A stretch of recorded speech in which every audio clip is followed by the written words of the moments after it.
তোর আগে আমি লাভ দিব। লাভ দিতে ভালোই লাগছে রে। হ্যাঁ তাহলে আরো লাভ দিব। থাম, তোকে পাইপ থেকে লাভ দিয়ে আইতেছি।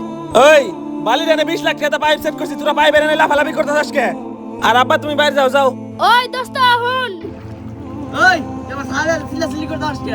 তোর ছাল আমার পাইপের উপর থেকে লাফালাফি করতেছে কে? আর তোরা তো আমার ঝামেলা বেশি ঝামেলা করিস না কিন্তু। তুই কি ঝামেলা করবি রে আমার? কি ঝামেলা করুম? যেদিন করুম সেদিন একবারে বুঝবি। হ্যাঁ হ্যাঁ দেও মানি, তুমি আমার কি ক্ষতি করবাও? আল্লাহ যদি না চায় কেউ আমার ক্ষতি করা পারবো না। থাম, এটা প্ল্যান করতেছি। শোনো, তুমিও তো আমার ছাওয়ালের মতো। এই যে জাহাজ দেখতে চাও, এই জাহাজের এপার থেকে ওই পার ডুব দিয়ে যা পারলে তোমার আমি 50 টাকা দিই। আমার আবার কিছু হইব না তো? আরে কিচ্ছু হবে না, আর 50 টাকা তো তোরে দিতেছি। আচ্ছা দিতাছি, 50 টাকা দিবেন তো? হ্যাঁ দিমু। আচ্ছা ডুব দিয়ে জাহাজের উপর যাইতাহি। আমি আগে যাই, তাহলে আব্বা আমাকে 50 টাকা দিবেন। ওই আমার সাল কোন গেল? আরিয়ান চলে গেল নাকি? আপনার সাল ডুব দিয়ে চলে গেল। হ্যাঁ? আর এই কোনে গেল আমার সাল? যেতে বললাম তোকে, আর আমার ছেলে চলে গেল। হে আল্লাহ, আমার ছেলেটা যেন না মরে। আমার ছেলেটা জাহাজের ভিতর ঢুকে গেল। হ্যাঁ? ওরে আব্বা,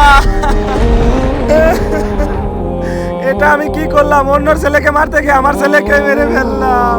বন্ধু সাবস্ক্রাইব করবেন।